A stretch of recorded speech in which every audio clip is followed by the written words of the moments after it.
Mr. Speaker, tomorrow the government will publish their anticipated changes to employment law. Given the weekend's events, when did the Prime Minister first become a convert to fire and rehire?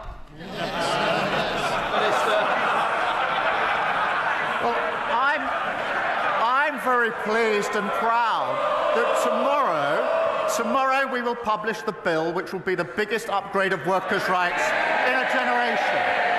And that'll do two things, Mr. Speaker. Firstly, it will give people basic dignity at work. And secondly, it will help grow our economy, something that the last government absolutely failed on for 14 long years. The opposition.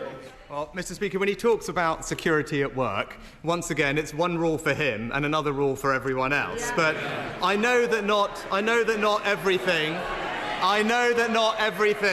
or everyone has survived his first 100 days in government. So can he confirm that when he promised not to raise income tax, national insurance or VAT, that commitment applies to both employer and employee national insurance contributions? Minister. Mr. Speaker, as he well knows, I'm not going to get drawn on decisions that will be set out. We made an absolute commitment in relation to not raising tax on working people. He, of course, was the expert's expert on raising taxes.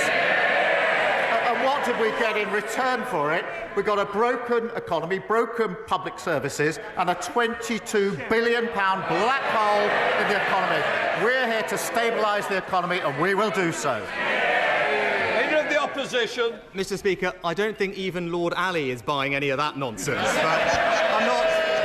But I'm not asking, Mr. Speaker. I'm not asking about the budget.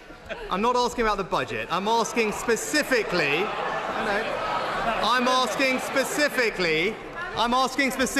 about the promise he made to the British people.